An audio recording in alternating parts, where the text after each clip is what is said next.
It's important to understand why the translation that we wrote works. And we're going to examine that by going through each traversal, each iteration of this loop, and seeing what exactly happens. So, the first thing we do is we declare a local variable called ACC and assign it to 1. Now, we're going to draw a chart here that shows what happens between each iteration of the loop. Okay?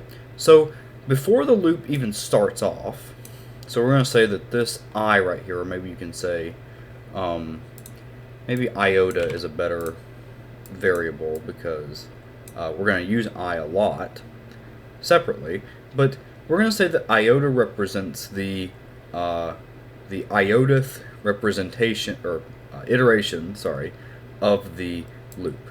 Now, what I mean by that is on iteration 0, this is before the loop has executed even once. So what is the value of n? What is the value of ACC? Well, let's assume that we're calling fact loop with 5, just to keep everything standard. So before the loop ever executes, n is 5 and ACC is 1. Now, each time we go through the loop, we have to answer a question. That question is whether this condition is true.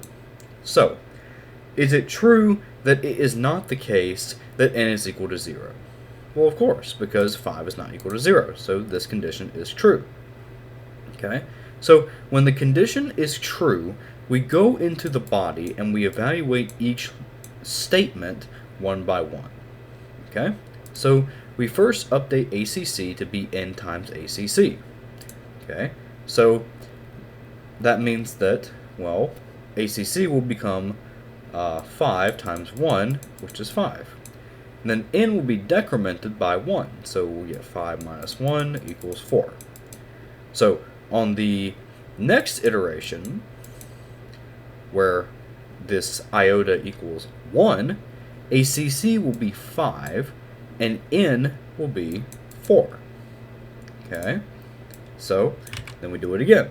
So we ask, is it true that it is not the case that n is equal to 0? Well, of course, n is 4. So, we draw another row of the table. So, we do it again. So, 5 times 4, ACC becomes 20, and n becomes 3. Alright? Then n gets decremented by 1. Okay? So we do it again. So is n equal to 0? No, it's not. So we keep going. So, or rather, is it true that it's not the case that n is equal to 0?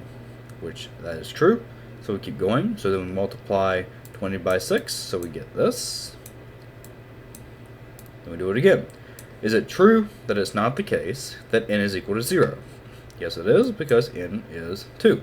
So we decrement it, or we do the multiplication, and then we decrement it. So the order that we do that is very important. Remember last video with the rule of update?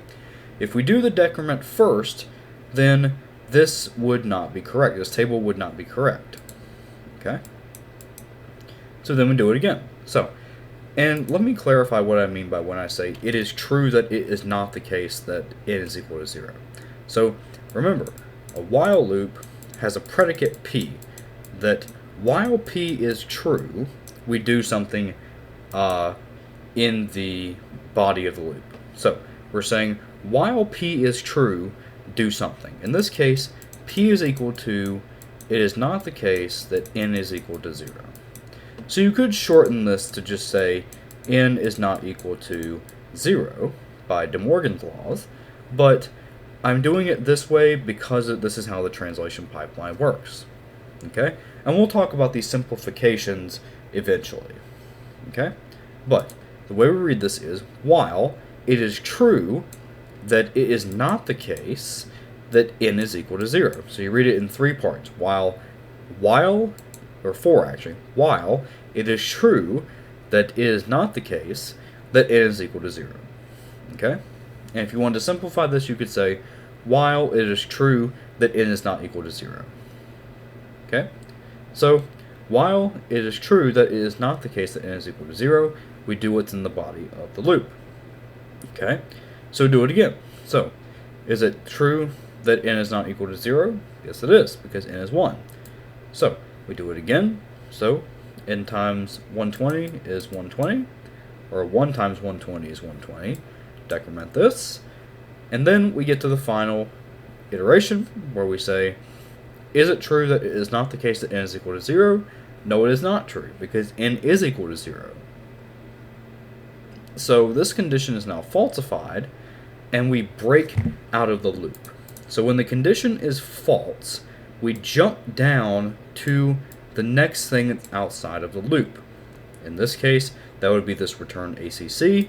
So the entire method returns the value of ACC, which is 120.